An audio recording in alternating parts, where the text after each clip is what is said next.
Zone Pir Panjal के सदर,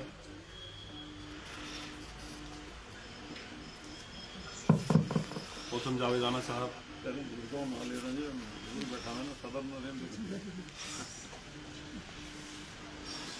इस इलाका की शान, बल्कि मैं ये कहूँगा कि पूरी मेडर की शान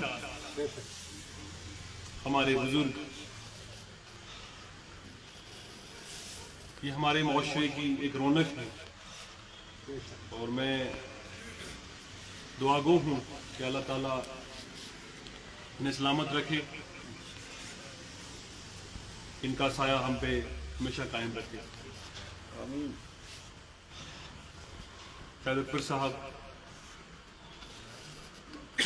ब्लॉक सदर जनाब जावेद साहब, हकीम भाई, रहीम भाई, जितने भी साथी यहाँ नड़ोल से और यहाँ हमारे बीच में पहुँचे हैं, मेरे भाई यहाँ तशरीफ़ रखते हैं, आप सभी को मेरा अस्सलाम वालेकुम रहमतुल्लाहि व बरकातुहू। मकसद एक ही है और मकसद सबको पता है। पिछले लगभग 1 महीने से हम अपनी जदोजहद में लगे हैं। मोहतरम राना साहब की क़यादत में जिस तरह तंजीम ने पूरे राजौरी पुंछ में काम किया और जिस तरह एक वेव बनी पूरी तंजीम की, उससे देख के लगा कि शायद जो हमारे दुश्मन हैं उन्हें इस बात का इल्म हो गया था कि नेशनल कॉन्फ्रेंस को यहां मात देनी इतनी आसान नहीं है। जिस तरीके से नेशनल कॉन्फ्रेंस के वर्कर्स, नेशनल कॉन्फ्रेंस के ओहदेदारान लोगों तक पहुंचे और जिस तरीके से लोगों का जोश देखा, चाहे राजौरी में, पुंछ में या अनंतनाग में, तो मजबूर हुए और इलेक्शन को 20 दिन और आगे कर दिया।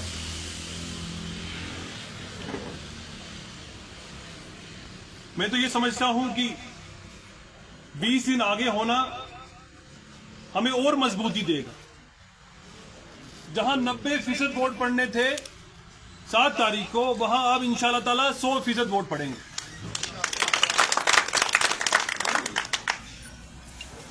मगर दुश्मन अपनी चाल जो है वो हमेशा चलता रहेगा। हमें बेखबर रहना है कि हमें, माफ कीजिएगा क्योंकि उर्दू में मेरी बाखबर रहना है, हो जाता कि दुश्मन की जो चाल है, जो वो ये समझ रहा है कि हमें किस तरीके से दबाए। क्योंकि आप देख रहे होंगे कि पिछले 5 सालों से, बल्कि पिछले 10 सालों से जम्मू कश्मीर के साथ क्या हो रहा है। हमारे नौजवान देख रहे हैं, बेरोजगार घरों में बैठे हैं। उनके फ्यूचर के लिए, उनके मुस्तकबिल के लिए ये सरकार क्या कोशिशें कर रही है, आप सबने देख लिया। यहां बड़े बड़े नारे दिए गए, यहां बड़े बड़े प्रोग्राम्स गवर्नमेंट ऑफ इंडिया की तरफ से लाए गए। मगर मैं क्या आपसे पूछना चाहता हूं, ग्राउंड पे आप लोग रहते हैं, क्या किसी एक भी शख्स को उन प्रोग्राम्स का कोई फायदा मिला?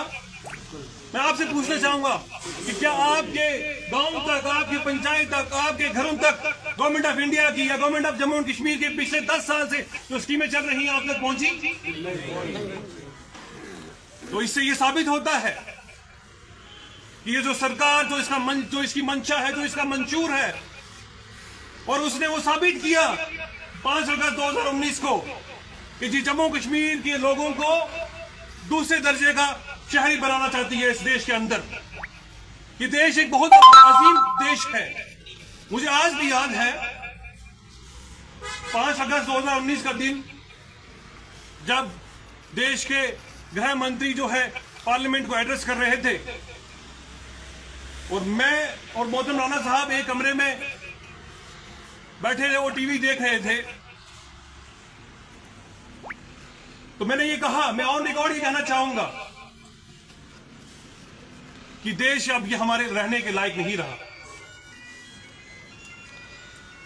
और मेरे वाले मोहतरम ने जो जवाब दिया उससे और बड़े, उन्होंने कहा, बच्चे ये कुछ सालों की बात है, ये देश बहुत अच्छा है, ये हिंदू मुस्लिम सिख ईसाई का देश है।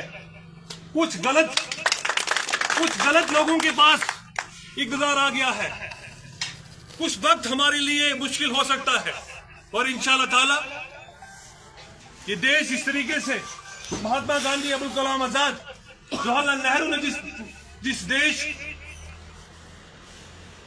को बनाया था, ये देश इंशाअल्लाह ताला उसी राह में आगे निकलेगा। और हिंदू मुस्लिम सिख जो इत्तेहाद का जो नारा शेर कश्मीर ने दिया था, उसी नारा को लेकर इंशाअल्लाह ताला हम सब आगे निकलेंगे।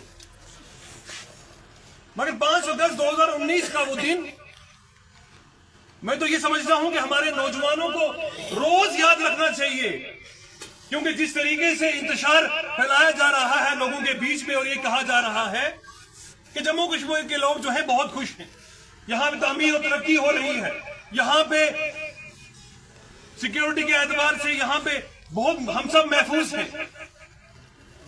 370 टूटने के बाद जिस तरीके टारगेटेड किलिंग्स कश्मीर के अंदर हुई, और राजौरी पुंछ में जो हमले किए जा रहे हैं, जिस तरीके से हमारे जवानों को शहीद किया जा रहा है आए दिन, उससे यह साबित होता है कि गवर्नमेंट ऑफ इंडिया के जितने भी बयानात गवर्नमेंट ऑफ इंडिया की तरफ से या प्राइम मिनिस्टर की तरफ से या होम मिनिस्टर की तरफ से जो बयानात आते रहे, वो सारे के सारे खोखले निकले।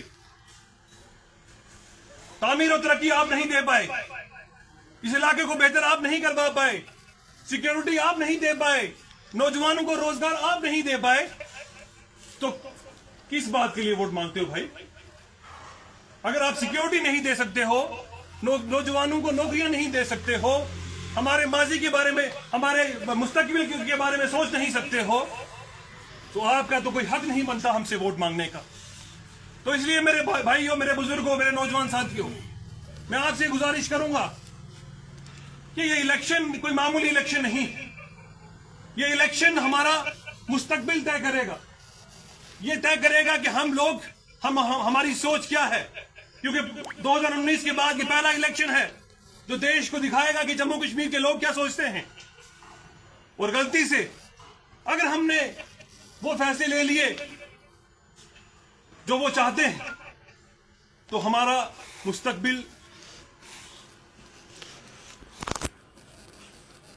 उसका अंदाजा आप यहां से लगा सकते हैं कि जिस तरह उन्होंने 1925 में एक सोच लेके वो लोग निकले और एक जमात खड़ी की आरएसएस, अगले साल 100 बरस हो जाएंगे, और जो वो सोच लेके निकले, मैं तो नौजवानों को कहूंगा कि आप आरएसएस को पढ़ो और देखो कि आरएसएस क्या कहती है, उनका क्या मंशूर है, वो हिंदू राष्ट्र की बात क्यों करते हैं, वो क्यों चाहते हैं कि देश में जो है वो हिंदू राज हो। ये देश एक डेमोक्रेटिक मुल्क है, और इस डेमोक्रेटिक मुल्क में जम्मू कश्मीर के लोगों को सरकार चुनने की आजादी नहीं है। इसलिए मेरे भाइयों, 370 टूटा, 35 को तोड़ा गया, हम सब चुप रहे, अपने घरों में चुप रहे, शायद हम बर्दाश्त कर रहे हैं, मगर हम कब तक बर्दाश्त करते रहे? ये वक्त आ चुका है 25 मई 2024, जब हमारी किस्मतों का फैसला होगा, तो हम ये तय करेंगे कि जम्मू कश्मीर के लोग क्या चाहते हैं। जम्मू वालों ने और उधमपुर वालों ने फैसला ले लिया है, और मुझे लगता है इंशाअल्लाह ताला इस बार बेहतर फैसला लिया होगा, मगर अब हमारी बारी है। 25 मई को मेरी गुजारिश है सभी से कि अगर आपके घरों में कोई बाहर भी कामकाज के सिलसिले में गया है, आप उन्हें घर बुलाएं, क्योंकि इस बार वोटिंग का जो पैटर्न है, वोटिंग करने का जो तरीका है, वो बदलने वाला है। तो इसलिए ये कोशिश कीजिएगा कि ज्यादा से ज्यादा पोलिंग हो, और आपका कोई वोट जो है वो जाया ना हो, क्योंकि एक एक वोट की कीमत 13 का इलेक्शन है, मुझे आज भी याद है, राजस्थान में इलेक्शन हुआ तो वहां पे सीपी जोशी मात्र एक वोट से इलेक्शन हारे। एक वोट से एमएलए का इलेक्शन सीपी जोशी हारे। कहने का मकसद यह है कि ये मत सोचिएगा कि मेरा एक वोट नहीं पड़ेगा तो कोई फर्क नहीं पड़ेगा। एक वोट भी जो है बहुत बड़ा फर्क पैदा कर सकता है।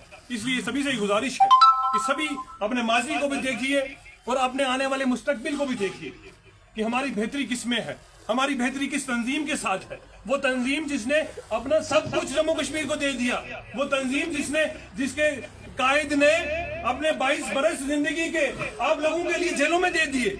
तो हमारा तो फर्ज बनता है ना, जिस शख्स ने 22 बरस, आज अगर मुझे पूछोगे तो शायद एक दिन के लिए मेरे लिए जाना जेल के अंदर बहुत मुश्किल होगा, और उस शख्स ने 22 बरस आपको दे दिए। तो क्या हमारा फर्ज नहीं बनता कि हम उस तंजीम को, उस लाल झंडे को, उस हल के झंडे को इतना मजबूत करें कि इंशाअल्लाह ताला कि हमारी आने वाली नस्लों का भी जो है सुधार हो और हम लोग जो है एक बेहतर जम्मू कश्मीर बना सकें। मैं आपसे इजाजत लूंगा और ये यकीन रखता हूं कि जो मैंने बातें कही हैं इन पे जरूर अमल करेंगे और इंशाअल्लाह ताला 19 तारीख को यहाँ एक बहुत बड़ी रैली होगी। गुजारिश करूंगा नौजवान साथियों से कि नौजवान जो है वो महफिल जो है, किसी भी महफिल को जो है बनाना भी नौजवानों का काम है और एक शान बनना चाहिए महफिल की। और आपका बहुत बड़ा रोल है उस रैली के अंदर, आपका बहुत बड़ा रोल है इलेक्शन के अंदर। मैं ये यकीन रखता हूँ कि ज़्यादा से ज़्यादा नौजवान जो है रैली में भी निकल के आएंगे और अपनी जिम्मेदारी को समझेंगे, क्योंकि बुजुर्गों ने अपनी ज़िंदगी जी ली। अल्लाह ताला सबको सलामत रखे। अब हमारा वक्त है कि हम इस माशरे को किस तरफ लेके जाते हैं। बहुत बहुत शुक्रिया।